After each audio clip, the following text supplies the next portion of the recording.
to bite me. All right, we're going live. It says so at the very least. It's just like it's live. All right, and I feel it's only appropriate for us to.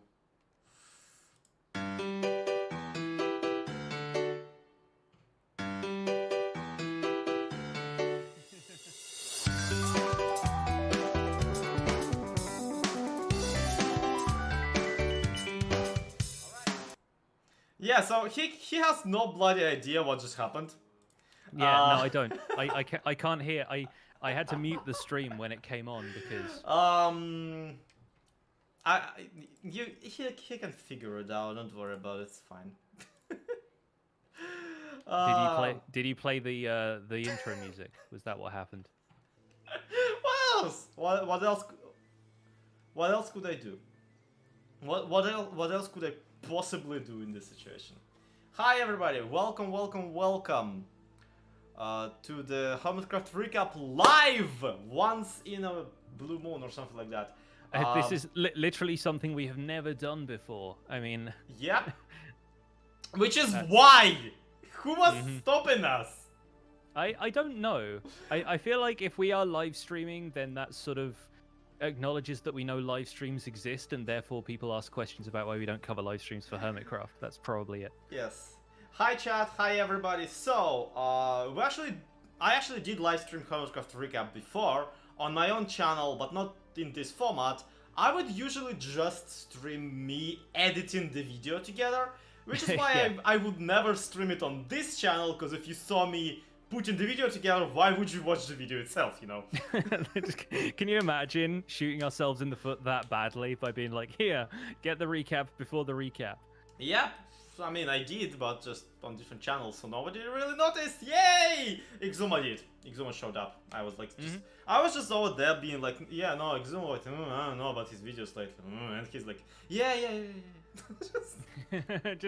He's just in there being a reasonable human being. The swine. Yeah, how dare he? So, yes, welcome everybody. Really happy to see you over here. And today will be basically like the way I envision this is more of a podcasty type of deal, which is gonna talk about Hermitcraft for an extended amount of time. Probably longer than anybody has any tolerance for except us. So yes. I think that's fine. And at the end of it, that's gonna be the end of it. And you can watch it if you would like. So yeah, I assume this is going to be up on, like, as a VOD on our channel. It's probably going to completely tank our analytics, but I don't know how we plan to distribute this after the fact. Trust me, there is no way the analytics can go lower. There's no way. Fair. I don't know what happened, but starting in February, Hermitcraft Recap has been performing like just, and I'm of no fault of your own, my dear audience, of no fault of our own either. I want to believe. I could not figure out what exactly I was doing wrong. Maybe something just about the search engine optimization or whatever. YouTube be like that sometimes, and I'm not even holding a grudge. It's fine. We're still way more successful than I ever thought we would be with this channel. So thank you once again so much for watching and helping us through these trying times. Whenever anyone thanks anybody for watching, I always assume that things are going to be like ending at that point. I was like, and is he wrapping that's this it. up? Bye. Been live for 3 minutes. No, that's it. No, I can't even roll out of the frame properly because there's a giant mirror for half of my room, and they can actually see that I didn't actually leave.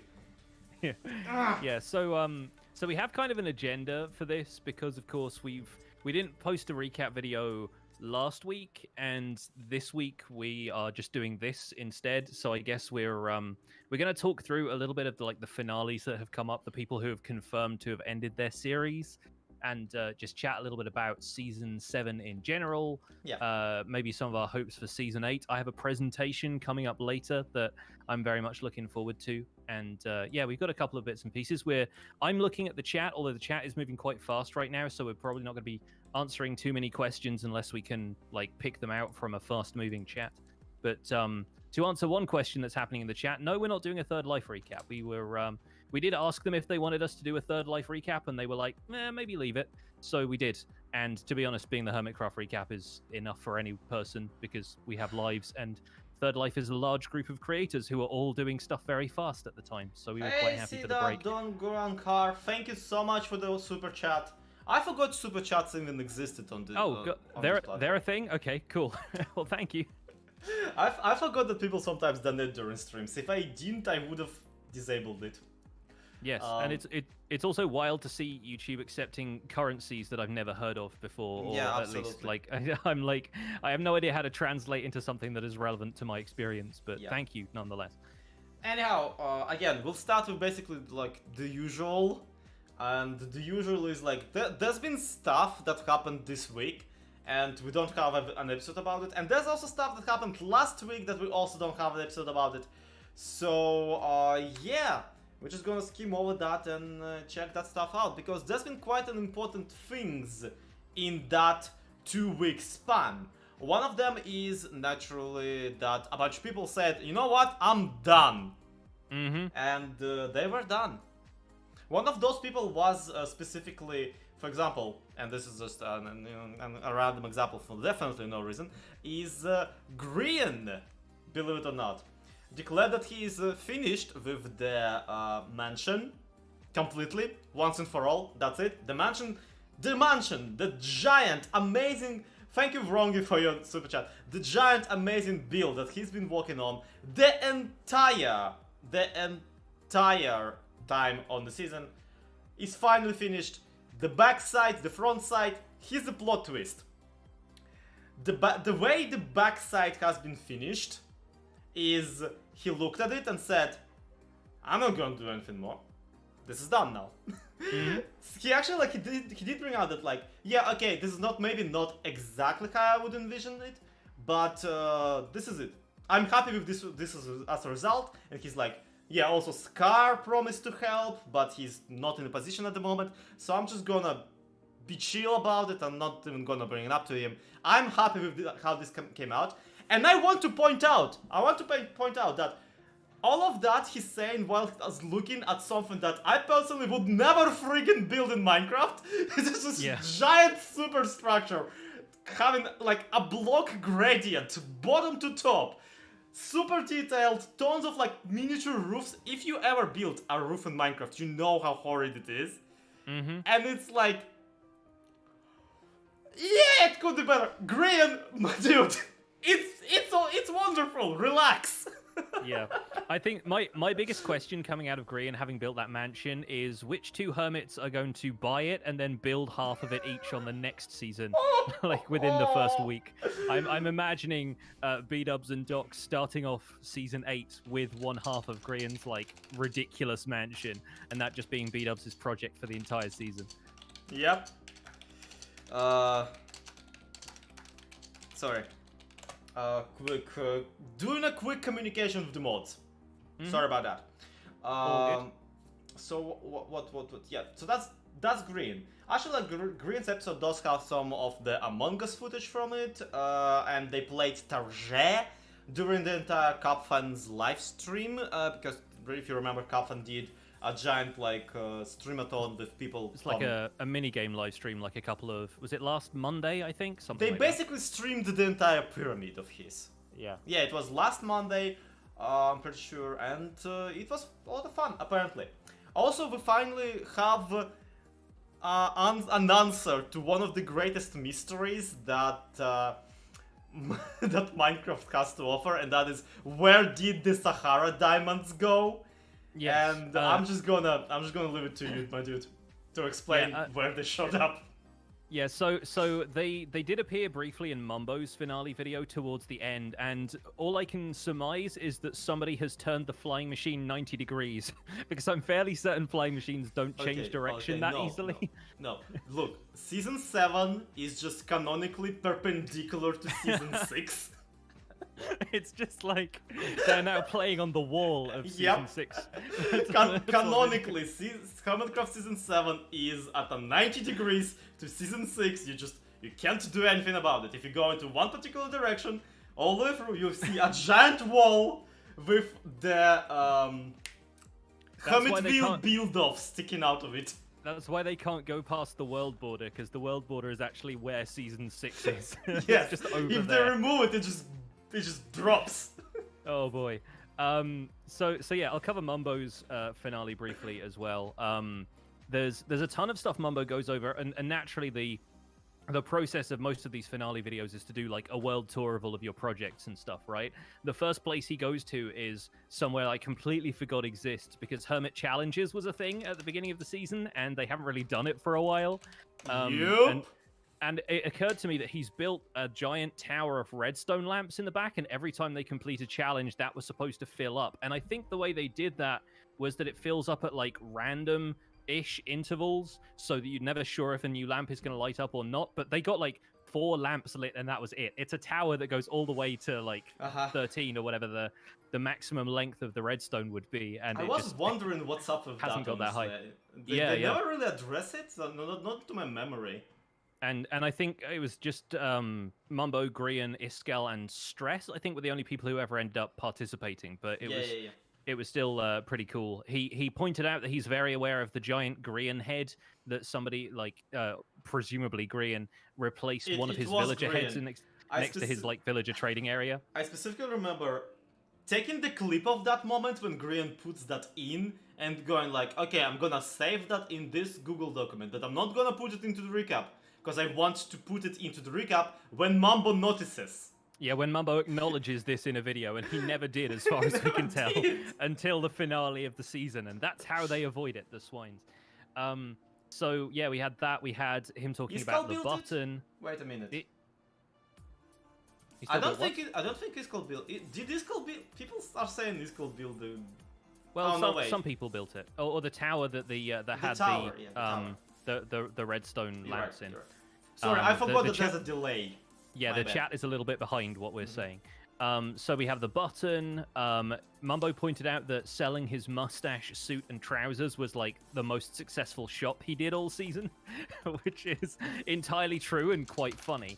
And then, of course, the industrial district with all of his farms and everything. And then he got into covering Odia, the fact that he obviously didn't build the HCBBS thing, and then they got on to talking about Pacific. And so him and Iskel had a meeting at which they concluded that Pacific has been a massive success. And I don't know what everyone else feels about that, but if we've got time, I believe Pacific was a massive success, at least as a Resus pack. Yes, yeah. I mean, that's the main thing. We got some squeaky pool noodle noises out of it, and that was the main thing. Yeah. But I don't know if you want to do this now, but that is kind of the subject of a presentation I've put together. Go off, my okay. dude. All right. Where's my mouse? Yeah, and get the laser pointer and the pointy stick. All right. They're all yours, my dude. Okay. So I have put together a presentation, which I think should be on screen right about now. So this is Hermitcraft Recap presents the hubris of the Mega Shop. A presentation by Pixelriffs presented using the Windows Photo Viewer app because I don't own a copy of PowerPoint. So this is something I've been spending a little bit of time thinking about today. Now, there's obviously a term in the title that some people might not be familiar with, and that is, of course, Mega Shop, because everyone knows what hubris is. It's basically another word for overconfidence, right? But I'm not sure that everybody realizes what a Mega Shop is. So first, we have to define Mega Shop. The dictionary has a few definitions for mega. It's an informal term. It mostly uses an adjective to describe something that's really big. So naturally, the first definition here, very large or huge. In the example here, he has signed a mega deal to make 5 movies. So the second usage here being excellent, it would be a mega film. This is kind of the context that you hear Iscal using it in, although you'll notice mega is not spelt with an O. And it's also used as an adverb for conveying something as extreme. So, for example, in this case, they are mega rich. We also, I think, have to define shop here. The phonetic pronunciation is on their screen there for you. So a shop is a building or a part of a building where goods or services are sold. A part of a building is actually kind of important here. I just now noticed that you include the phonetics for all of these. Oh, yeah, absolutely. Shop. And if anybody wants to know where you found these, it's all just Google. I just Googled shop definition, and this is verbatim what it says. I so, just like imagining you googling a very basic English word, and somewhere out there Google just going, "Ah, Jesus Christ, this guy." Yeah, I mean, my analytics are ruined for good, I think, at this point, because now you have no idea how many things I looked up in like a thing.png in Google just for this show to put it into entirely. the thing. Yes, mostly for the which hermit do you like? Choose your own adventure video. Yeah, if I put in Mambo in my Google search bar, it auto completes to Mambo's face from that one video. pretty much. Anyway, back to the presentation. So I think it's interesting here that they use the example of a video shop, because while we're all used to the hermits kind of creating videos for free and everything, there's one hermit in particular who's experimented with the idea of a video shop multiple times, and we're going to get back to that a little bit later. So this is a usage I'm a bit more familiar with as a British person. The act of going shopping, the noun to go for a shop, is also a thing. So she slogged her way around the supermarkets doing the weekly shop. Notice that the concept of shopping being a chore is introduced with this definition. It's a slog, it's something that has to be done once per week, and you kind of look forward to it being over. As a verb, to shop is to visit one or more shops or websites to buy goods. She shopped for groceries twice a week. Note that it says one or more shops. In this case, the person in the example is shopping for groceries twice a week, as opposed to once per week in the previous definition. So it's, clearly something that they have to do a lot. So where is the ideal place to shop on a Minecraft server? Well, that would be the shopping district. We're used to these on Hermitcraft at this point, and they've appeared in pretty much every season, more or less. I only really started watching Hermitcraft around season 3 and 4. And season 5 really felt like the exception, because the shops tended towards selling more services than actual goods. I just like how you brushed over the subtle dunking on the villagers in here. I mean, yes, true, right? The shopping at villagers is also a slog, let me tell you. Yeah. But then in more recent seasons, a shopping district has kind of become a prevalent hub from which to acquire goods, right? So this season and the last season, everyone kind of went back to, okay, I'm going to sell this type of blocks, right? With all the drama over who gets to be the mayor and whatnot, shopping district is also a place to acquire bads. Yes, both goods and bads are sold there. And I think a lot of the goods ended up being sold in Aquatown a little bit later. Mm-hmm. So as the season continued, it expanded into this kind of more metropolis kind of project, which honestly, I think Aquatown is one of the coolest collaborative projects to have come out of this season, or Hermitcraft in general, right? Yeah. It's a metropolitan city with some successful businesses, and that kind of feeling of endgame capitalism has really kicked in. With how late into the season it came out, and with how thorough it kind of went, Aquatown was just like kind of a discovery this season. I didn't expect it to go, and especially I didn't expect it to go this hard. Yeah, absolutely did. And it kind of started even at the beginning of season 7 with it being based on a more sophisticated market in which the idea of land being bought and sold is introduced, and that got expanded by Aquatown into something a bit more like a real estate business, in which you had Scar and B-Dubs being the kind of major players. But I would still argue that the shopping district and Aquatown themselves don't necessarily constitute mega shops. The majority of the businesses in the shopping district are owned and operated by single players trading in one specific item or category of items, right? So we're going to cover the exceptions later, but you've got things like the Red Zone and Lamps Plus and Looky at My Bookie, Color Complete. Each of these stores has a specialism.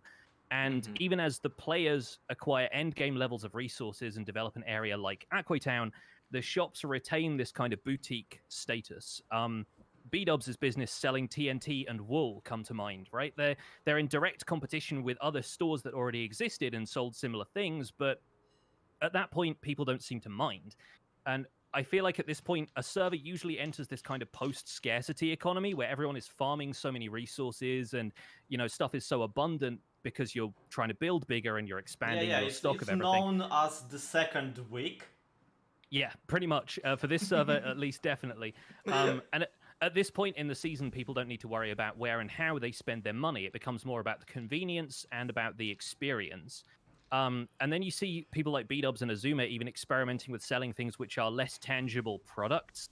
Like B-Dubs set up a hair salon in Aquatown. You know, Azuma built a theater. Both of these are not really things that exist in Minecraft. They're more sort of experiences and was just an excuse for kind of collabs or just a fun build. So why build a mega shop at all if you have such an established format like this? I figure aside to make money, obviously, you're trying to appeal to the concept that shopping is a chore from that earlier definition where, you know, it's a slog. It's something you should only really need to visit one shop to get everything you need. And that's a concept that becomes quite appealing as the shopping district expands and businesses change, especially for people returning to the server after a hiatus. You look at any of TFC's more recent videos, and he doesn't know where to find a lot of stuff because he hasn't been able to play as regularly. And, you know, the skyline starts to become more crowded, and it becomes a little bit more confusing to find what's a shop, what's still stocked, what's abandoned, what's just like a statue of Frankenstein's monster. And, you know, it kind of gets a little bit confusing. So having a destination for some of that, even in a post-scarcity economy, makes a lot of sense.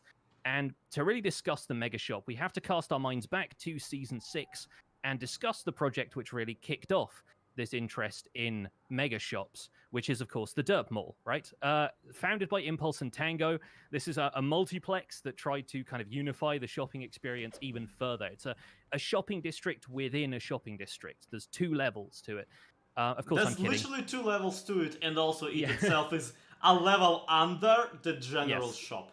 Yes, I'm kidding, of course. We're talking about Sahara. The mall was a community area. It just kind of condensed the shopping experience further without any kind of unified ownership. And I'm pretty sure Tango and Impulse didn't even sell plots in the mall. It was just like, you know, like you turn up and claim a plot and that's it. And like most modern malls, I feel like it didn't really get much use after a while. It became a little bit difficult for people to find. Oh yeah, they absolutely got just shoved over by, you know, Amazon. Yeah. So the mega shop we're really talking about here, of course, is Sahara. It was founded after the Civil War and had every intention to be mega. It was founded by Mumbo Green and Iskal, of course, and Sahara really represents the platonic ideal of the mega shop. It was very large. It signed a deal to make 5 movies. It was, as you can see from Mumbo's report pictured on the right here, brilliant. And so it would be a mega shop. And this is where we run into a problem. They are mega rich, is the point where this starts to fall apart a little bit. I believe the part where it falls apart is R, because I think they kind of were mega rich before they decided to build Sahara. Yes, and so mega rich was not something Sahara necessarily made them. And there are a few reasons that have been leveled at Sahara for this, and it's all in the past now, so we won't go into it too much. But obviously, it was criticized by some people for having a kind of confusing ordering system. It was a little bit slow to deliver goods once you ordered some stuff. And yes, there was that one time where it got broken by a potato. As Iskal says in the video title for episode 97 there on the right-hand side, Sahara was a mess. I think he was talking about a specific mess in front of it, but, you know, Sahara in general was considered a bit of a messy project. And after years of time, like literal years, it was established in 2019. They continued it up until 2020. After years of investment, actual diamond investment and expertise, they broke even. And famously, as we have now, briefly discussed, fired 5 blocks of diamond into space, only to be seen again when they reappeared at the end of Season 7. Which not only brought down the overall profits of the shop back to 0, because the only money they actually made was sent to space, but also technically is embezzlement. Yes, by the sky in particular. Along the way, obviously, Sahara probably made its creators a bit of cash from merchandise. But the point is, the mega shop itself basically imploded. And, as a tentpole project of Season 6, ultimately, it couldn't really be judged a success, but even it's not particularly a dramatic failure. It just was. And that doesn't feel particularly mega. So now we remove Sahara from the picture and we return to Season 7, where history seems doomed to repeat itself. The Sahara project of the season, Pacific, is formed by two of Sahara's founders after their previous businesses don't really seem to go anywhere. Iskal's Redstone shop, the Omega store, as it was eventually named, never really gathered a whole lot of momentum, and you don't see it appearing in many people's videos as a destination to find Redstone stuff. But then a lot of people were doing their shopping off camera by that stage, so the reports vary, but it doesn't seem to have been a particularly important business venture for Iskal after a while.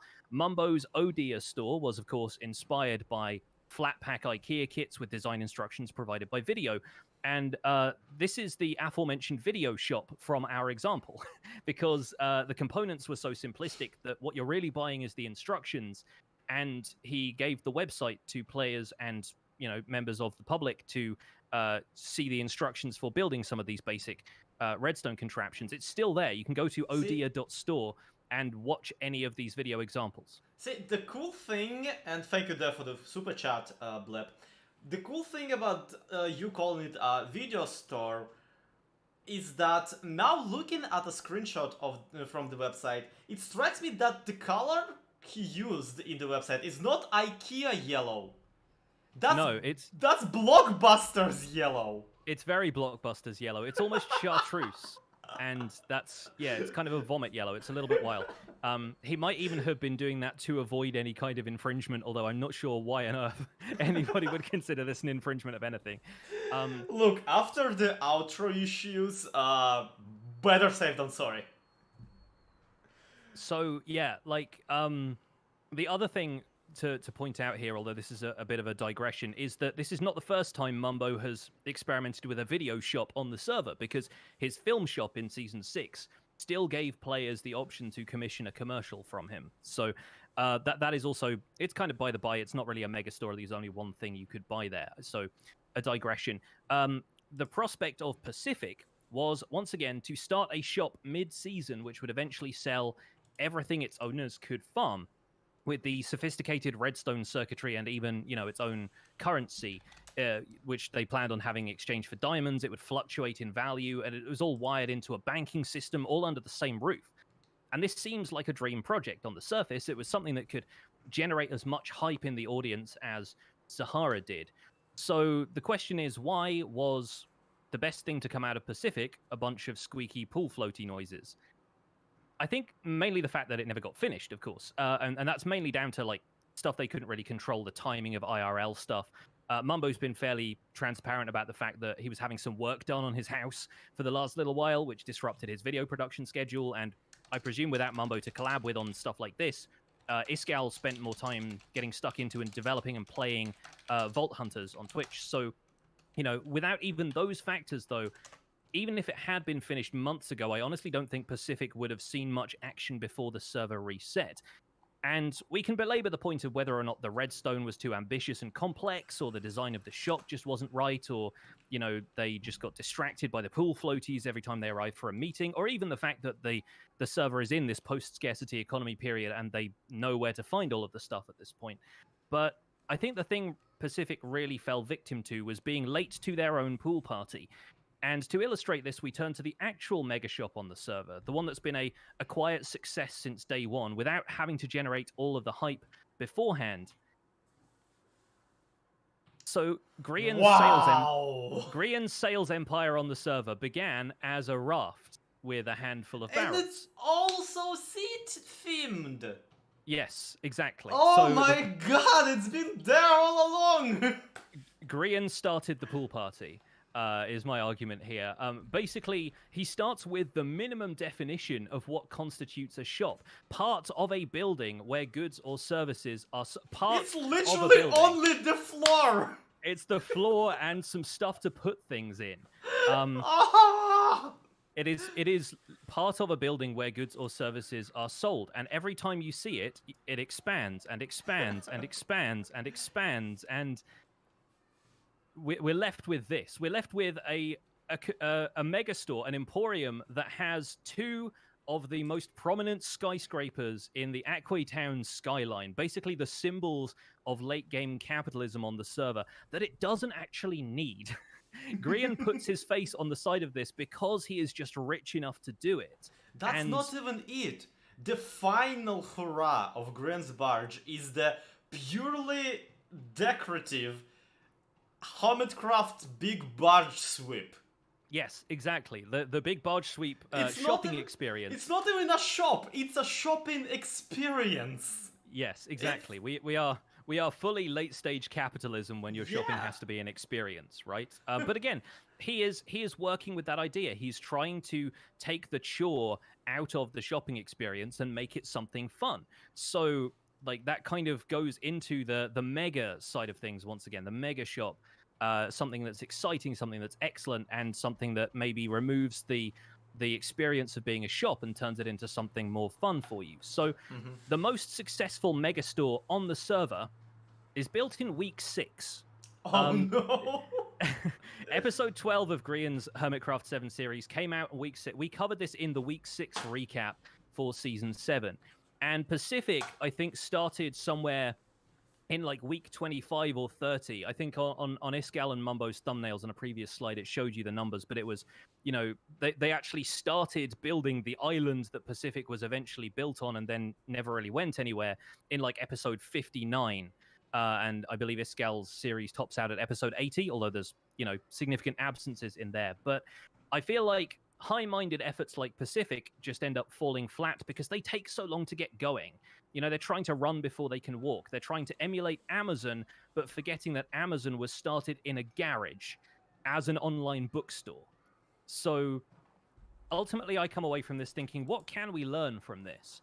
And the answer is actually not much. Because ultimately, every business is going to end when a season resets like it's about to, and players have to start from scratch anyway. So the profits, despite, you know, the slime block flying machine of diamond blocks coming through the sky, are probably not going to be something they can take with them. But if they wanted to end the season on top, having turned a profit in game, and that's part of the reason this whole simulation of business exists on a Minecraft server, it is honestly worth starting small.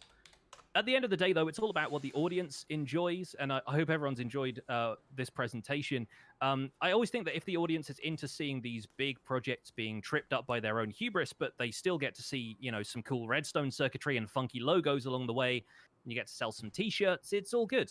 And for what it's worth, I'm looking forward to whatever wild ideas for shops the Hermits have in mind for next season. Just don't call it Everest unless you're prepared to climb the mountain.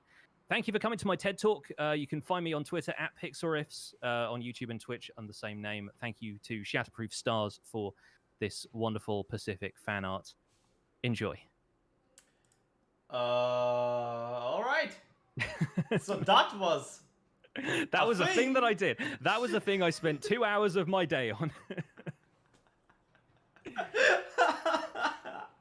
See, the funniest bit is that the entire time you were talking about, I was sitting there slowly and rapidly, not slowly, that's the opposite words, slowly realizing, and like deeper and deeper, coming to a deeper and deeper realization that back on Truly Bedrock, you know, the server I play, I actually did a mega shop also that was selling a bunch of stuff via incredibly convoluted redstone stuff. And basically, yeah, that's exactly how it also played out. If I just had a bunch of chests sitting around with wares in them, people would have bought them instead of, you know, waiting for me to finish all the rest. And I think that's when this stuff is ultimately tripping, is because you're gonna trip up on the moment where you need a lot of resources to make a shop like this. But by the time you have these resources, it's way too late into the season for anyone else to need anything from you. So yeah, you gotta start small, and then you got to at some point just pull the lever and transform whatever it is you've been doing into this giant redstone monstrosity. Which, like, hot take, maybe they should have just, instead of doing Pacific, they should have like came to Green and went, all right, so what if we install a giant skyscraper instead of the barge overnight? Yeah. Thank you for the super chat. Yeah, I think a ton of a ton of inspiration can be taken from like starting small and just expanding that stuff over time, adding to things. I think the problem is just making sure you put it in a place where everybody knows that's your plan and you're not going to muscle in.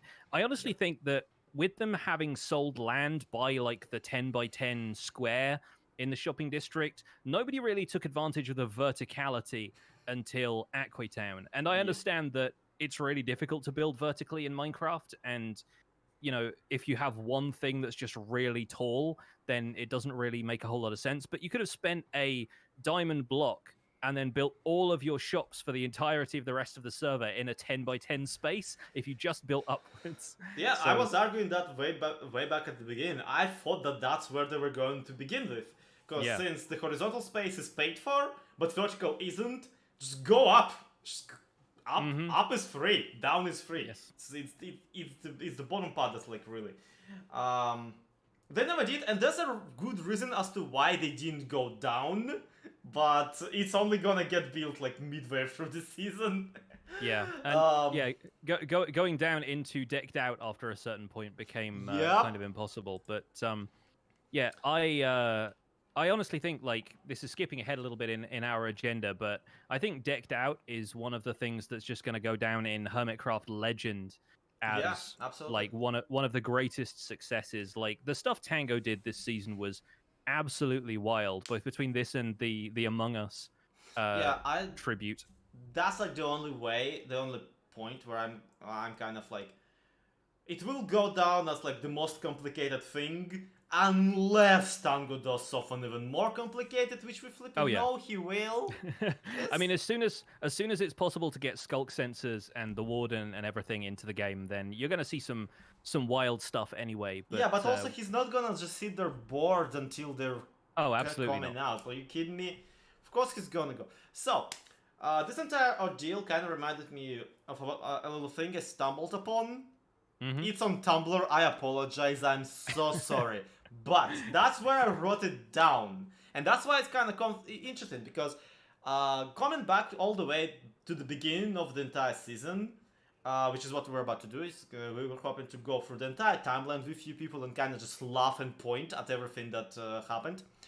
I found a wish list that I had created when this season first began, because people were asking like, Zloy, what are your predictions? What are your other things? What you think is gonna happen? And I was like, look, I am not freaking fortune teller. I will not be telling you like what's about to happen, because I'm just gonna look like an idiot when it doesn't.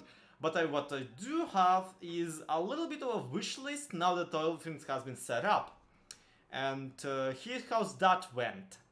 So the first thing on my wish list, and please don't kill me, but was specifically the architects not getting back together. And I mean, in a sense, that didn't happen in the same way that like Concorp was an entity that carried over from season 5 into season 6. Architects as an entity, as like a collaborative umbrella for those three, didn't make it out of season 6. Obviously, they ended up collaborating, because how could they not? But yeah, do you feel like that was more, let's hope they don't make Sahara again, or was that just like, let's not have architects be a prominent feature?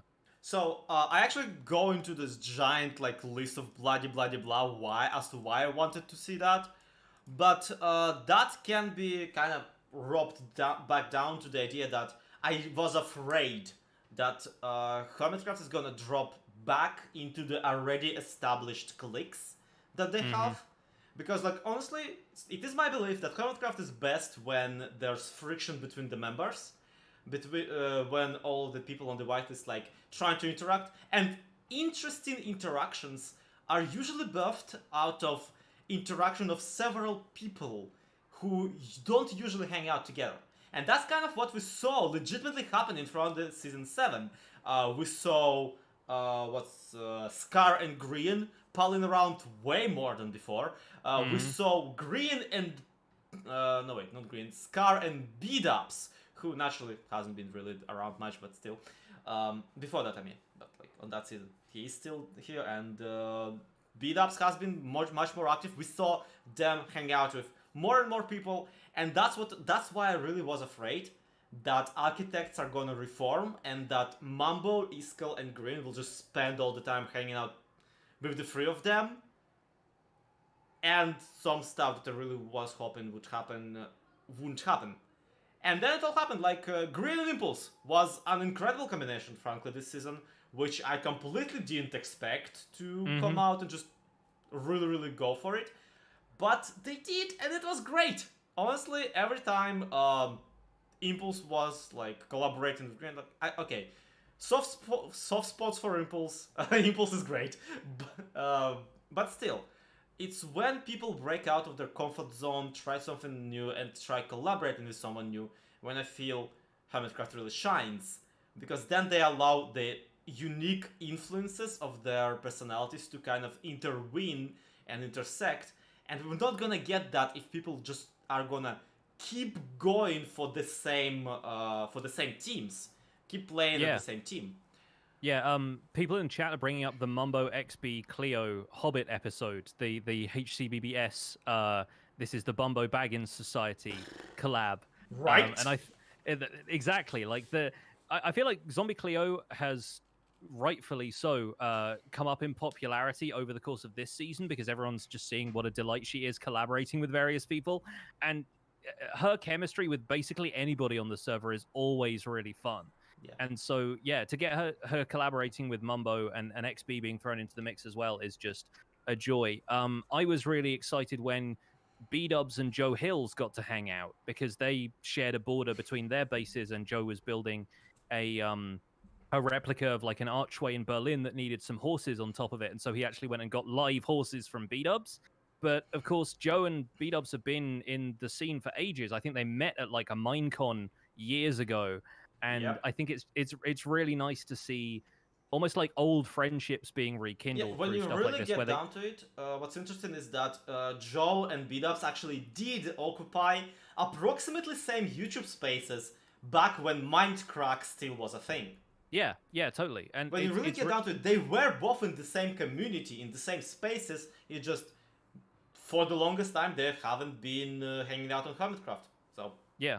And you saw, obviously, like, collabs with Doc and B-Dubs at the very beginning of the server with the split mansion and everything, but then they started to kind of pull away in different directions. You saw Doc and Cub interacting a bunch more, and obviously Vintage Beef and Corrales and Etho kind of all being, antagonistic to each other in varying degrees. It's a fun, like, dynamic they've got. And I think they really nailed a lot of the collaborative elements of this season as a result. Like, they got so much done. And then Hermits helping Hermits came along later. And Green together, just yes, wonderful. They have such a great vibe. But back to the list of stupid things that I thought I wanted and never got. There's another reason why I was hoping that the Architect wouldn't, come back together, and that reason is because I really wanted to see Green go up against Iskall. Because that would be a conflict for the ages. Not even like naturally not legitimate fighting or whatever, but just like a rivalry between the two. I thought would be really, really great. What I didn't realize, because that didn't happen, Green and Iskall didn't go at one another. But what did happen is Iskall went at Mambo because of the burn sticks, and then also Green went at Scar, which is something, again, I could never imagine because they barely interacted back in Season 7. And there was clearly like a lot of like game recognizes game back in Season 6. But then Season 7 came around, and the amount of them just playing both off of each other and against each other is just so much. And it's all so great as far as the dynamics go. So yeah, I was wrong. That's it. Let's see what else I was wrong about. My next one was Transmonster the Bee Queen, and I mean, she had some insects flying around her jungle base, so that wasn't too far away. Maybe if she would have become a a mayor, maybe there is a reality where GG actually went. I mean, when you get down to it, GG is the sound that a bee makes, right? Depending on your accent, I think. Yeah. If it was get buzzy and instead of get busy, that might have worked. On the flip side of that, though, we did get Bee Zuma, which and be Rallis, of course, Yeah. which I think is probably a decent trade. Yep. What else? Well, I also was hoping that there would be such a thing as Scar's Fun LARPing group. Because in the beginning of the season, Scar was constantly walking around dressed like a wizard. He was a wizard for a bit there. I bet you forgot that happened because of how long ago it was. But no, he was a wizard for the longest time, and that was a skin that actually stuck for quite a while. Like, to this day, I'm pretty sure if you look up on Nova Skin, Scar's skin, it's gonna be the wizard one. For whatever reason. Can we talk about whether or not the mayoral race was just them LARPing though? Like, when you get right down to the definition of it, I have a feeling that might constitute a LARP. I mean, depending on your definition of LARP, is like all of it is LARP because it's them role playing, so that's kind of any storyline is LARP. But also, LARP literally stands for live action roleplay, so I don't really feel that kind of. Yeah, that's true. That's true. I'm just now catching up to the part of the stream where your cat has wandered into the Yeah, background. he left. So, Why must you abandon me? It's okay. He'll be back. He always comes back. So yeah, there are a few more things, and this is actually one that did kind of okay. Joe Hill's the sea government. Allow me to explain. It took a while, but I think he kind of got there. Exactly. There was a point where he built a giant container ship and blocked international trade or whatever. When it first started, there are two things that I just determined depending on the overall map of the season. Because if you remember, there was the Tridorp triangle, which is Zedoth, Impulse, Tango, which I thought would be a bigger deal. Mm-hmm. Instead, we did get Boomers, though. Speaking of like really cool collabs that you wouldn't think would happen, Boomers were great. But the Tridorp triangle never came into fruition. But what I also was hoping, what I noticed is that there was a strait through Joe's base. Mm-hmm. And if Joe would block it off, then nobody could have gotten there. Yes, I mean, so I wrote down. Mm-hmm. It took an international incident to get him to do it, but he did it for the meme, and we respect that. Yes. Yes.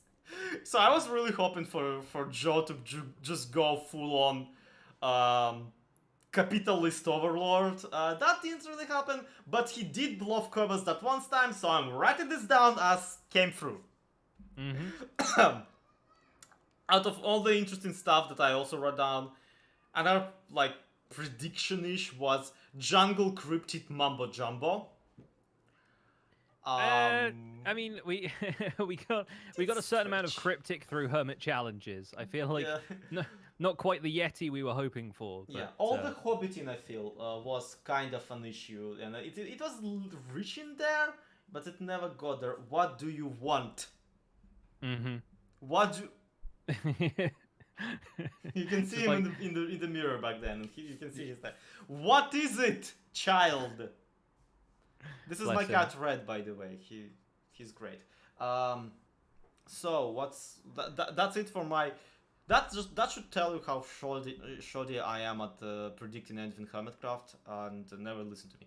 Anyhow, now that we're done talking about stuff that didn't happen, let's talk about the stuff that did.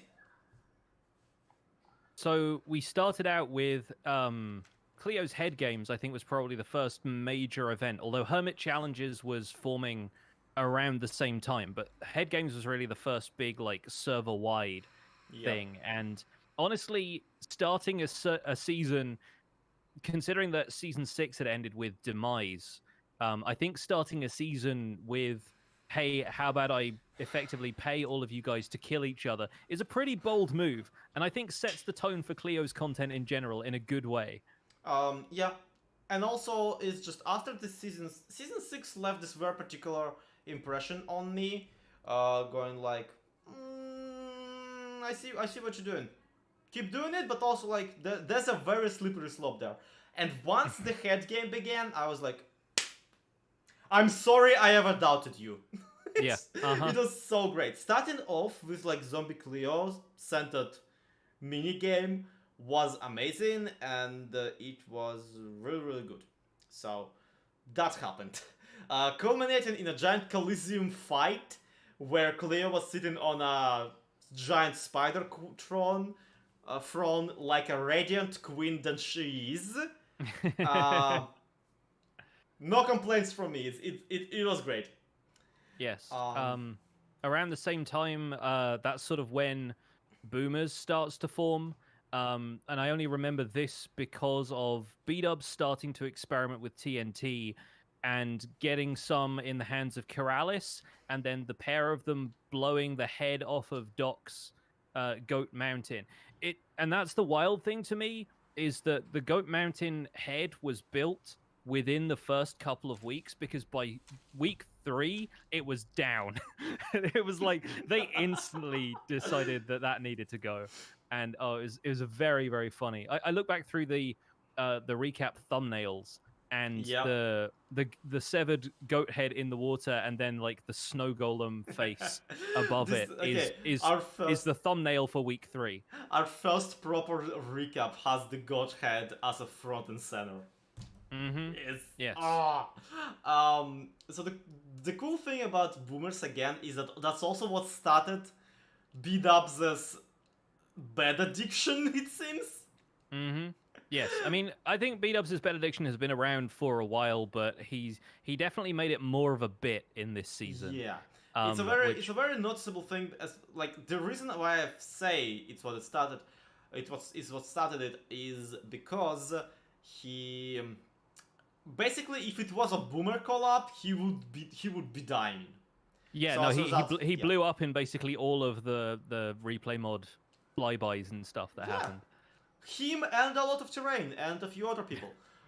So yeah, it was three things that brought Boomers to life. It's actual TNT, the shovel shuffle, and of course BWO blowing up midway through any job, always. Yeah, and to most people, it was like, let's watch our 3 dads explode things, basically, right? It's like, it's the thrill you get from watching your dad, like, get the chainsaw out because he's going to chop down a tree. It's kind of the vibe I get from Boomers. I'm gonna say, like, it's a thrill out of somebody else's dad chopping down a tree, because you kind of low-key want stuff to go wrong. I guess so, yeah. I mean, I'm not judging anyone's relationship to their dad, but...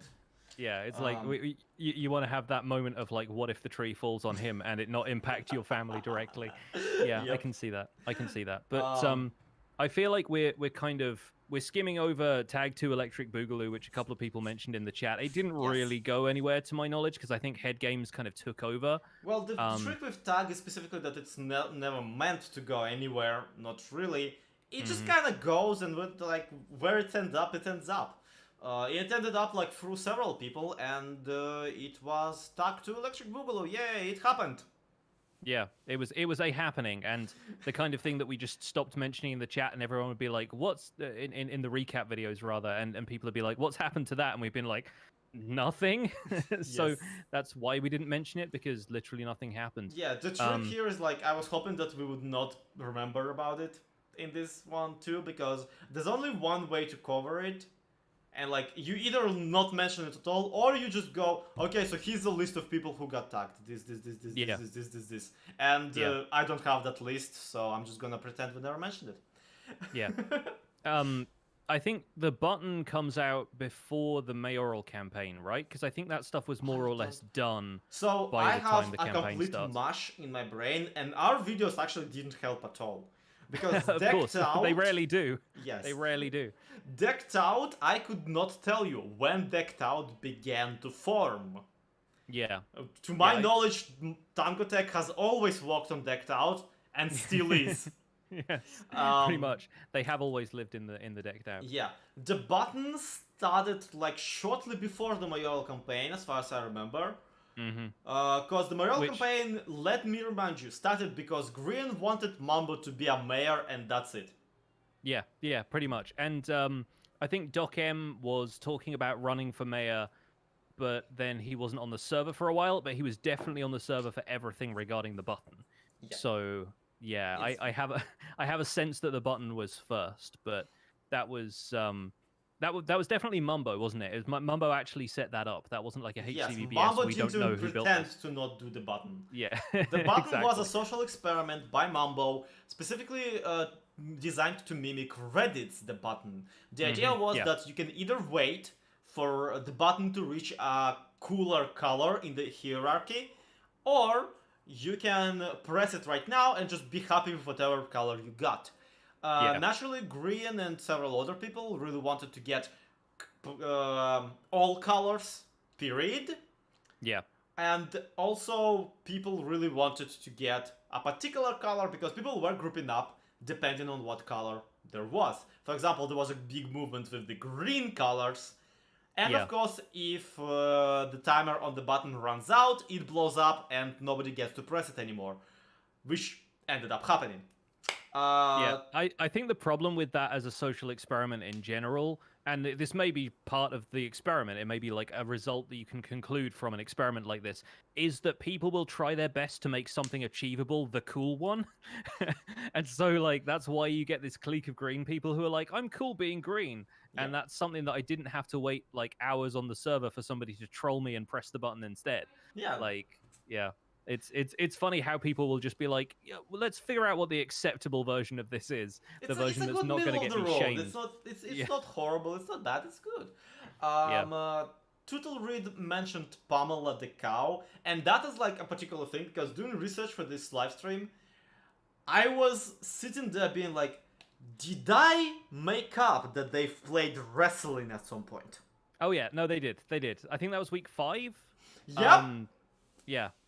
Yeah, It's that one was of the first ones. Green screamed. I actually have a clip of this somewhere. I think Rendog still has a piece of uncooked steak that is the remains of Pamela the cow. Whether that's like legit in the same way the 12 bamboo thing is legit or not, I don't know. But yeah, I think he still has something up in an item frame in like the Tattoo Ren village or something like that. Okay, it refuses to show. No, that's you. That's I'm not gonna bother. I'm just gonna let the audio play because it's the audio. Let's face it. It's the audio here that's really a thing. How it's decided once. Blah blah blah. We're about to get ready to rumble. So, yes, the green was the announcer, and it was Rendok and Vintage Beef, right? Yeah. I think Jevin was involved somehow as well. Jevin was involved, XB was involved, Tifa, False Symmetry. They had a whole lot of people. There was the juicing scandal because he had a potion of strength or something. Yup. Yeah, it happened. It was a thing. You also briefly, and I feel like this gets glossed over now because it was right at the beginning with the head games, but you also had there was a shootout between Rendog and Doc M. There was an attempt at assassination of Kiralis at one point. Yeah, like there's some wild stuff happened in the head games. Like go back and watch those episodes because it's a very different season at that point. Yeah, there was a whole lot of stuff just like went, and you kind of remember it, and you also kind of go, "Did that really just? Am I making this up?" Having worked on this for like a full stack of episodes for this season, there are some parts of it that definitely feel like a fever dream. Yep. So it's it's a little bit wild. We should move on though, because we absolutely should. And that's here's another thing that I keep misremembering, by the way. That actually really struck me when I realized that that's how it actually went. The server reset happened before the Nether update. Yeah, and what? So they were keeping the Nether temporary. That's why the button was built on the Nether roof, and like that was why all of that stuff was happening. So the Nether update happened around the time or just after the mayoral campaign finished. So yeah, you have an expansion to everything that's going on at that point. You end up with projects like the Upside Down, and I guess Decked Out gets its entire color palette. Basically, all of so Decked I guess Out that, is basically like congratulations, Blackstone. we pinpointed. Decked Out couldn't start before the Nether update, which it was pretty freaking great. And Yeah, but that's not to skim over the mayor race where it all started because Green was just running around screaming Mambo for mayor because I guess really wanted to install a sock puppet I mean, politician. the original poster had very vote for Pedro energy, which I quite enjoyed. But then that led to a really nice run of map art campaign posters that, like, I give Vintage Beef a lot of credit for all of the map art he's done in this season, but there was a while where everyone was going for it, Yeah. including the boomers, including everyone who's running for mayor. Like, there was a lot going on. It's just there was GG, the political party of Stress Monster. There Get was gorgeous. Yep. There was Scar with his giant promise to finally turn the entire like mycelium island of the shopping district into something that people can live on. Mm-hmm. They also had a few other people running for mayor, but that never really. Yeah, I went. think False Symmetry. False Symmetry was in there. Yes. Um, False Symmetry was. Mumbo, obviously. I don't think Mumbo ended up with any votes, did he? I'm pretty sure nobody voted Mambo, but Mambo sure did vote for Scar. It should make sense. He was the only one with actual campaign promises. Yes. False Symmetry had a campaign promise. Stress Monster had a campaign promise. Stress Monster just promised to get everybody gorgeous, which is like, okay, what that mean? Ended up happening during the Halloween event where everyone was changing their skins using a machine. Yep. Pretty sure everybody came out of that looking pretty gorgeous. And then Full Symmetry promised everybody extra protection, but it's a mycelium island, so nothing spawns, so she actually had to set up actual monster traps everywhere. And yes, there's a minor delay on Pixel Riff's audio. I'm sorry, I'm not a god. Yeah, this is a technical aspect of my setup that we couldn't do anything about this time around, so apologies. Sorry. Yeah, Joe was for Dog Catcher, which again staged his own dog invasion and actually won, so everybody was really, really happy about it. Yeah, and then ended up making a lovely dog sanctuary, which you can go and visit when the world download comes out. And of course, Mambo and Green made a robot child who they then locked up. In a fantasy world that he inhabits to this day, in a very Truman Show kind of way. In Grumbot universe, Mambo's still a mayor, and season 7 is still going. And it will for all time, presumably. Alas. So immediately out of the mayoral campaign, you get the mycelium resistance, because that's when people decide that no, they actually wanted mycelium, and that's why they voted for a mayor who would put grass everywhere so that they could fight him. Yep, I am pretty sure they installed an authority just to kind of resist it. Yes, it's like you've got to rebel against your parents, and who is dad in this scenario? It's good times with Scar. Again, as pointed out by Coffin and the mycelium resistance themselves, nobody actually wanted mycelium, not even the mycelium resistance. It was about the principle, and they made that very clear. I still don't know who the principal is. No, the Scar is the principal. That's the problem. They wanted a different school. Yep. So maybe they just need a better guidance counselor or something like that. The mycelium resistance gets a little bit too deep to discuss in full here, but it does involve several like fake bases and stuff. Which all right. At some point, Tango Tech was dangling on a lead on a pig, Mission Impossible style, making his way to a vault with diamonds in it. Yes, absolutely. There was actual drama, espionage, there was a lot of incredible stuff. There was arson was mentioned. Yeah, there was a diamond throne that went missing and reappeared and then got bought legitimately, and yeah, there was a lot going on with the mycelium resistance, and yeah, I think that kind of people were expecting a second Civil War arc, and I feel like that was this, but in a very it was more of like a I don't know, like it was a different kind of war being waged than just the straight up PvP deathmatch that the last season brought. You know what? I'm saying it. I would argue it was more interesting than the Civil War, because Civil War has like if we're just talking a little bit critically about what went there, Civil War kind of gets ahead on the basis of it being very straightforward. The conflict is like, oh, we have a base, we have a second base, and we're gonna fight in the middle. Whereas the mycelium resistance it was more intricate, and therefore there were just more angles to go through, which in a lot of ways, yes, cool, love it, give me more. But on the other hand, the two of us watched every single video. We knew the big picture, and the big picture was really, really cool. But maybe the average viewer could not appreciate it because they didn't have the time to invest into every single person. Yeah, that may be true, but That's my that's Mycelium Resistance hot take. yeah. Hopefully, that's what the recap can provide, though, is a little bit of context for all of the weird stuff you see the one guy you watch on Hermitcraft doing, and watch more Hermitcraft. But yeah, very much. I think the weirdest part of the Mycelium Resistance was how, I think maybe due to the people involved with it, like Cubfan is really good at playing like a calculating villain.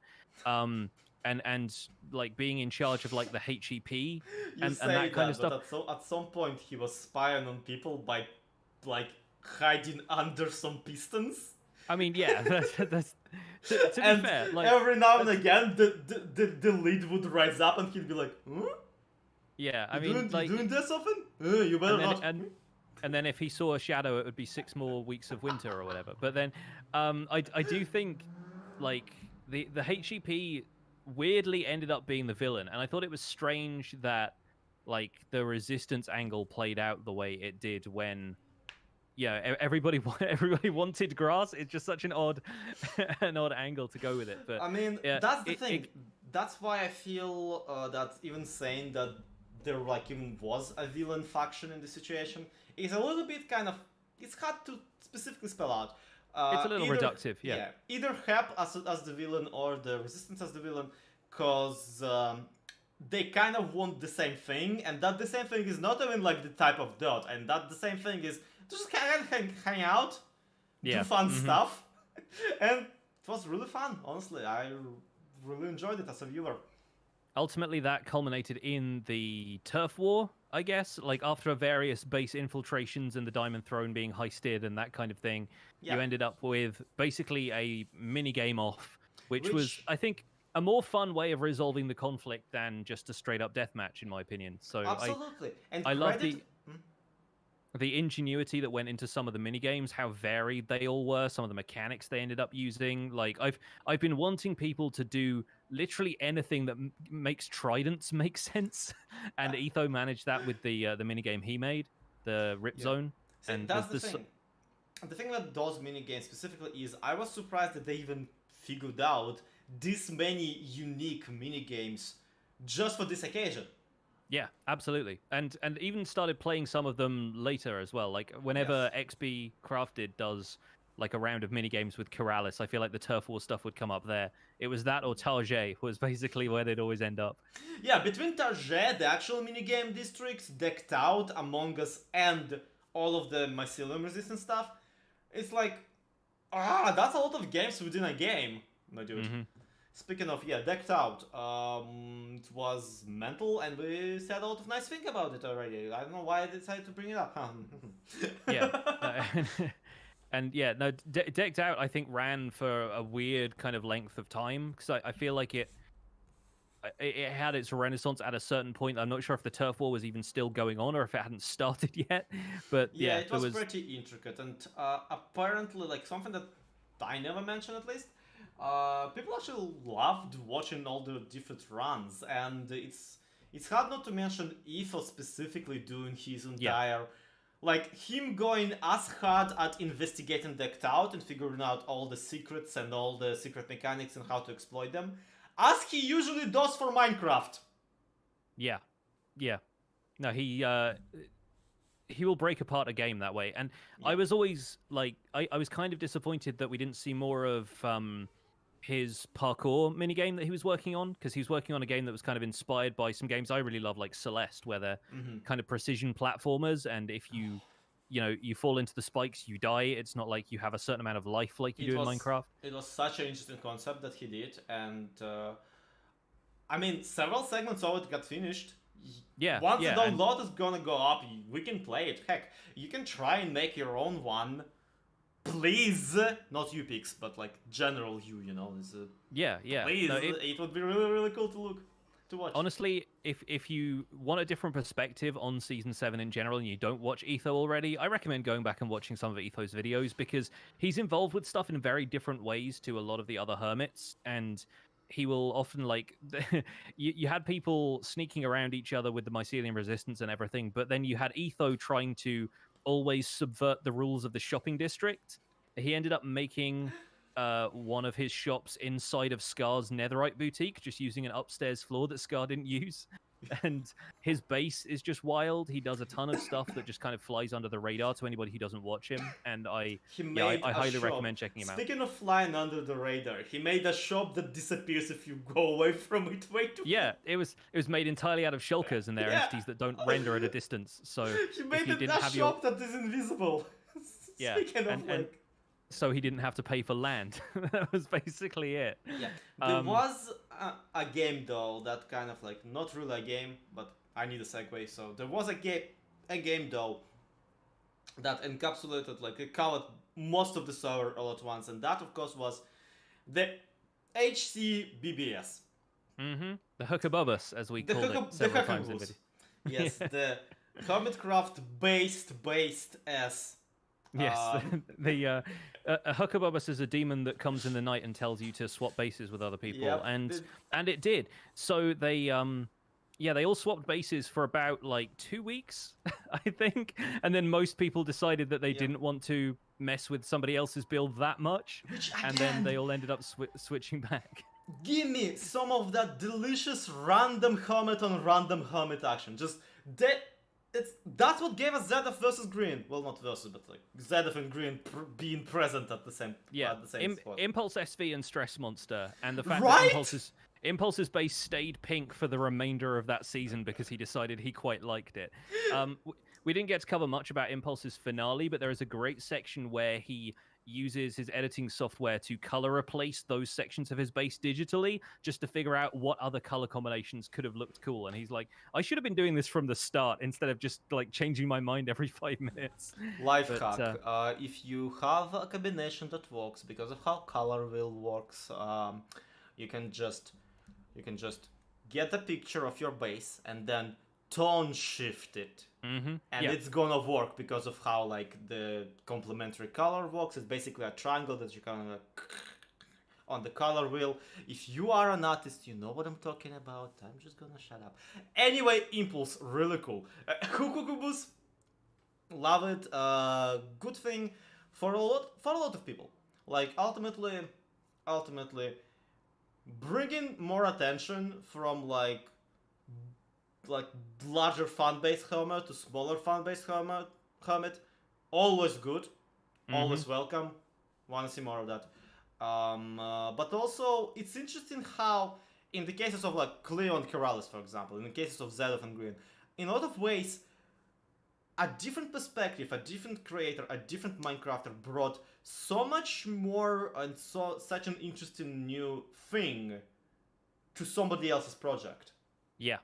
Like the armor stands that Zombie Cleo installed at Keralis' town, like Joe Hill's building a giant floppy disk skyscraper at XP Crafted's place. Yeah, which, honestly, great Joe Hill's content! Yes, no, entirely. That's the funny, because like one thing I expected to come out of this, in a way, would be that for some hermits it would be like, it would be seen as a waste of time. Because you're working on something, but you're working on something that you're not gonna own, you know?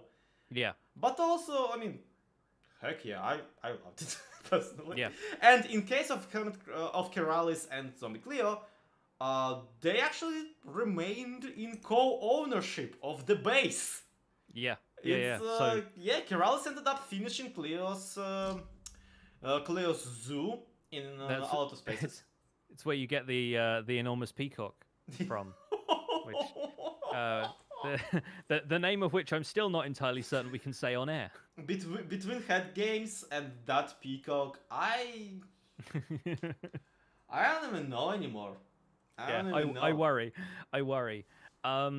So yeah, we also had like a bunch of people doing fun stuff in the lead up to the HCBBS and the kind of like what does the acronym mean kind of thing, but I feel like we covered that a little bit earlier. Yeah. After that, we get sewer cats.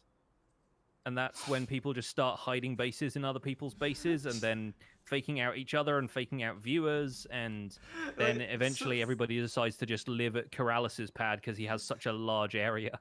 Sewer Cats at the same time accomplishes something that I actually would love to see in Minecraft generally. Like, I love playing this way, where I build a city, and it's not enough for me to just have a city. I want actual tiny people running around from a place to place, and that's what they did! They actually had a city in which people lived. They were desperately trying not to get spotted, mind you, but they did live in there. And they had a cult, and it was fun. It was a lot of fun. So that was Sewer Cats, yes. I forgot where I was going with this. What else? It's kind of Aside from Among Us, I feel like that's sort of where the season starts to wind down. You had the land war, or the what do we call it? The ground beef. It was ground beef. I was so disappointed we didn't get to use the ground beef joke in like a better way. I came up with it when editing. I was like, I have to put it in, but I'm so upset I didn't come up with it earlier. Like, what? I was still asleep at the time or something, and I couldn't have just added it into the voiceover for you. That was such a shame. But that's a great joke. So the ground beef, if you don't know, it's beat-ups versus Scar selling plots in Aquitown, which is when Aquitown just started blooming and just it's flourishing. That's the word.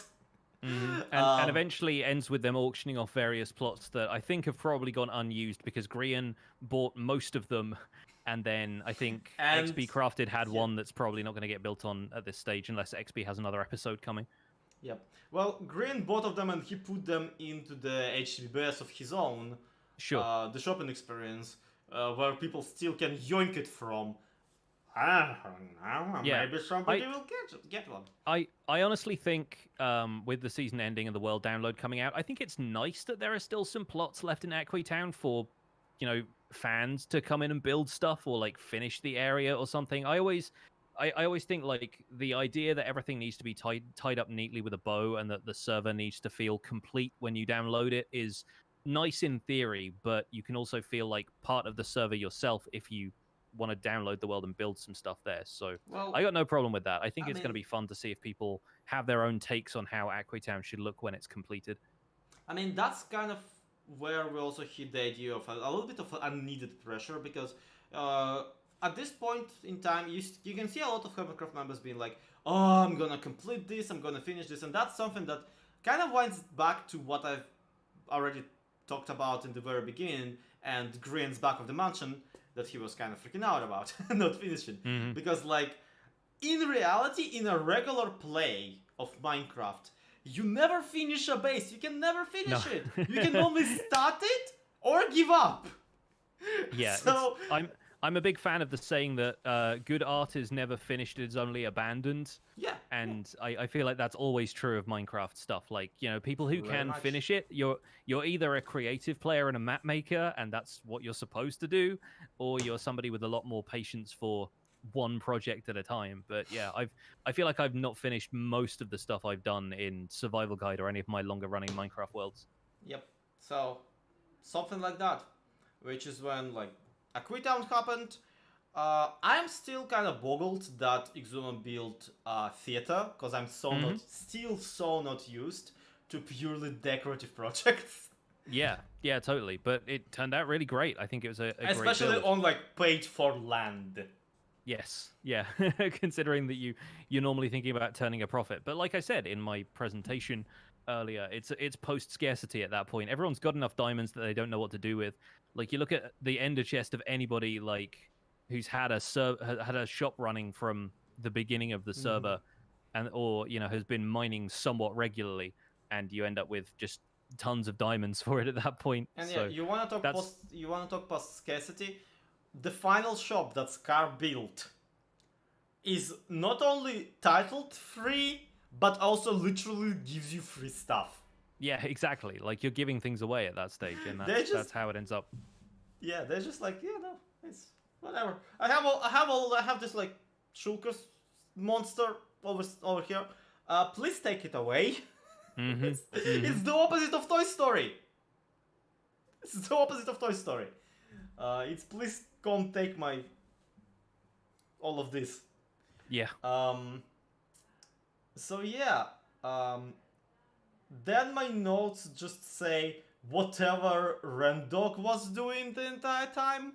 Yeah, and Ren's base has been just an enormous Star Wars tribute playground developing over by the jungle for a really long time. And I think that's probably one of the first places I'll end up going if I go and download the world, because like it's been inspired by various other builders and he's put a lot of his own, talent into it, and it's just looking pretty incredible. I don't know if Ren will have an end of season finale, but the most recent video he put out was like a tour of the stuff he's built already, and it's super cool to look at. Yeah. So that's one way of looking at it. Mm-hmm. On another, it took half a server helping him to accomplish the ambition that he set up to do. And most of that was just placing buckets of lava, though. That's the thing. Lava being like such an important part of that base is just like it's an incredibly ambitious thing to do when you can only carry 27 buckets of it per shulker box or whatever, and you've got this entire area to fill. You can't reproduce it. You have to get it from somewhere, or soften rather. It's mental. And also, like, of course, on one hand, why would you? But on the other, it looks amazing. So probably that's why. And then there's an extra level to this, is that the entire time Rendok also has been doing what I can only describe as nightmare editing. Yeah. Yeah. He's put so much, like, I feel like in terms of episode counts, you can tell that Ren has been putting so much work into every single episode, because on average he's probably had a video about every 3 weeks. Yeah. But it's just come down to, let me edit the heck out of all of these. Yeah. And it's something he started in season 6 when he started doing more storyline stuff, and he had like the hippie bus and everything. There was this ongoing story with one of his characters that just kind of kept moving. And even after in this season, it seemed like the overall storyline of there being like a threat to his base and an emperor arriving eventually and stuff hasn't become anything unless it's going to in a final episode. I think he's still put so much work into it up to that point that really gets the vibe across with everything else he's been building. That's the thing. Even the episodes where nothing that flashy editing-wise happens, every single time lapse he does, it's just amazing. It's just really good. It's just very, very well floated, let's put it that way. Because the camera swells and like shows you all the really, really nice angles. It's so cinematic. But this is actually where we stumbled to something that we wanted to discuss. And Matt Smith is pointing out that like he really needed a massive dripstone lava farm for that. Yes, yeah. So one of the things I had in mind to talk about, we are probably going to be wrapping up here, I'd say, in about like 10 or 15 minutes. But like one of the last things to talk about really is, I feel like Hermitcraft always has this problem of timing where the Amplified season happened and ended right as Elytra was coming out, or the some of the previous seasons, like Mumbo building this enormous aquatic base, happened right as the update Aquatic came out, and then people had done the ocean-based thing already and weren't really able to take advantage of the update as much. And we're thinking about all of the features that are coming in 1.17 and 1.18 and what they could have done had they been on this season of Hermitcraft. So yeah, Ren having a lava farm in the overworld is one such example. I feel like Vintage Beef's Cyberpunk Town project could really use what's coming with glowing sign text with like the latest revision they've made to that, where you can basically make neon signs on regular wooden signs. Would be fantastic in 3 Fox Hole. And the other thing is obviously the thing that came up earlier was Tango having something like Skulk sensors to work on. Just, when they announce Skulkers, you can kind of hear that very faint "damn it" going through the air. Yeah, but like, to be fair, they've done so well with the player detectors that they already had, and I think a lot of ingenuity goes into that. So you can't be mad at it, and you can't think like, what if I hadn't done this and waited? That they already had, aka Ravagers. They want a bunch of Ravagers. Yeah, They and not only detected but also murdered them. And like pufferfish and all of that kind of extra stuff that would go on. Like there's so much cool stuff behind the scenes that yeah, I do think the Hermits do a fantastic job every time with what they have, but just when you think they've done enough, then Mojang brings out a feature that would have been perfect for somebody else's project. Like personally, I can't wait to see what B-Dubs does with just a feature like candles. Like, because you know that man's got a few ideas in mind for candles, right? It's such a... So you know how BWO has been doing copper roofs with prismarine? That's the other one. That's the other one I was thinking of. It's all like warped wood and prismarine and like red sandstone and stuff, and it's like, well, there's actual copper blocks coming to the game now. Congratulations! You can remember now... how Stress Monster had this obsession with amethyst in season 6? Well, about that. Lara's pointing out. Remember how Zedaf lives in a cave? Like remember how BWO built a cliff? Yeah, just... yeah. There's so much stuff, and like yeah, there's gonna be some really cool stuff coming in the next update that I can't imagine them not just taking and running with. Obviously we have no insight into what the Hermits have planned for season 8. I would guess that they're gonna start it in 1.17 and then eventually update and have all of the new caves like flood into their world. We don't know how those are going to be added yet, but Mojang as far has said, as my suspicion goes, I suspect that there's gonna be a season 8. Yeah, that's pretty much it. That's it. I suspect that there's gonna be a season 8, but I don't know. Maybe they're gonna do 9 right away. Yeah, it's got to be like the iPhone and the Windows updates. It goes from 8 to 10. There is no season 9. Like season 9 is cursed or whatever, right?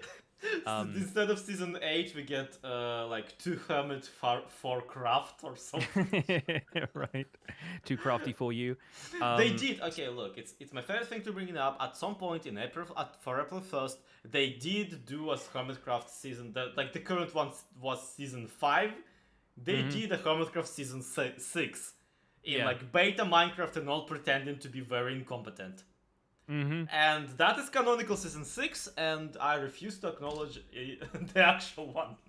It's going to be like Doctor Who, where there's going to be one that we have to refer to as the War season that has no number, and then Lord, yeah. They did introduce time travel. Whew. Drip leaf parkour is obviously going to be a thing. Also, if somebody does not start a shop selling dripstone and drip leaf and call it Respect the Drip, I will quit the Hermitcraft Recap. that was a tweet I made a while ago. That was something like, if somebody doesn't make a shop called Respect the Drip, I will quit Minecraft, because somebody should just do that.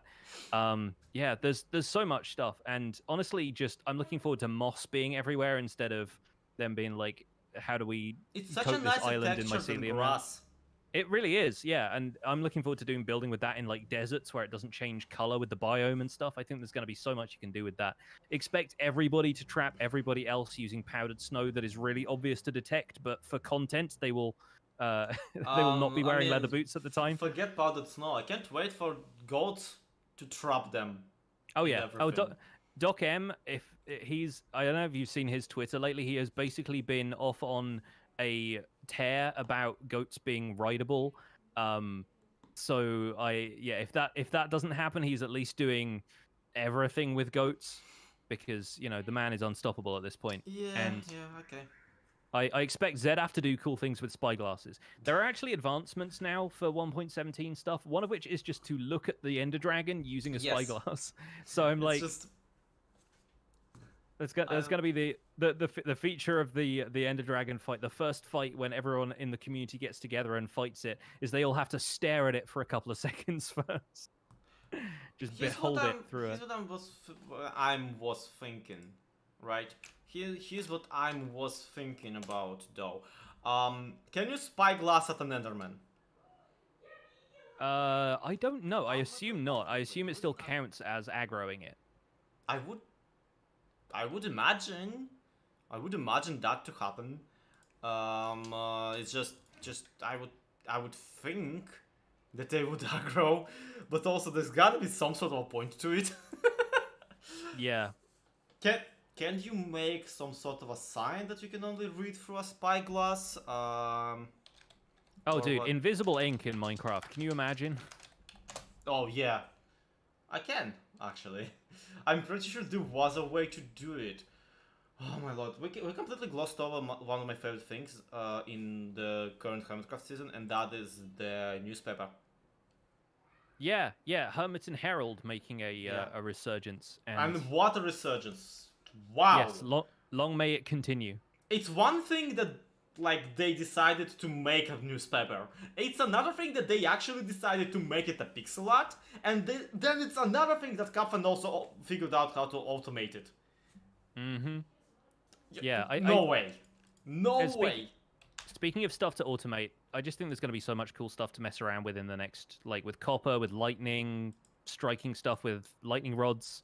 Yeah. I cannot wait, because I feel like a lot of these mechanics on the surface, players feel like they don't have too much to offer, but then when folks like the Hermits get hold of them and like, you know, just a couple of experiments behind the scenes, you come up with something you've never dreamed possible in Minecraft before.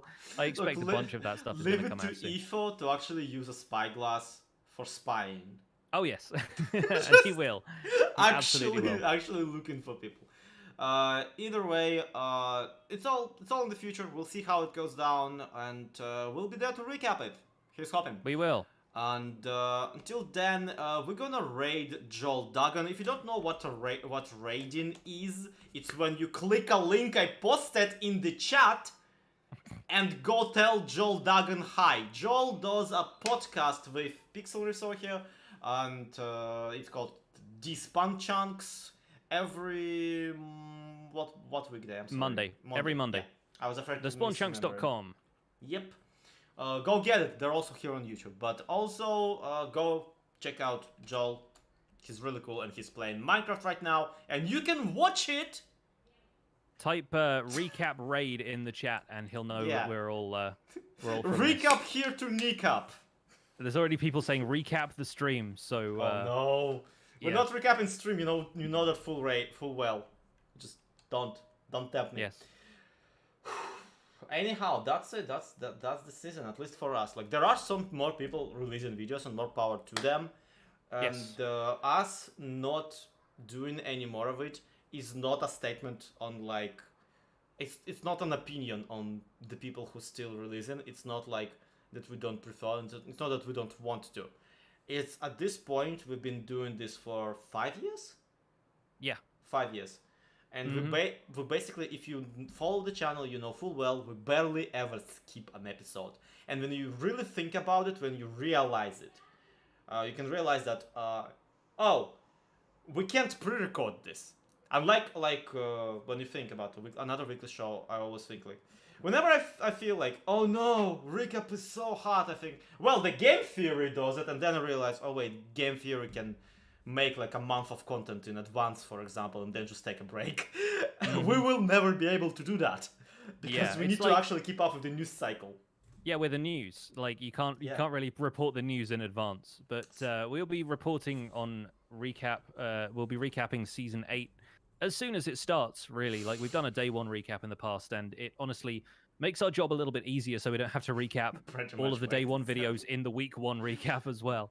There's also there's a lot of videos, extra videos that I really wanted to do, but never got the chance, just because again, finishing like the editing on the recaps just leaves me just that drained. But again, that's all meaningless fluff that I'm only telling you to give you time to go and watch Joel Duggan.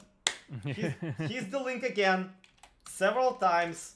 Click it, tell him hi, and in the meantime, that's gonna be it for today. Thank you everybody so much for watching. This has been SlowXP. That has been Pixel Riffs. I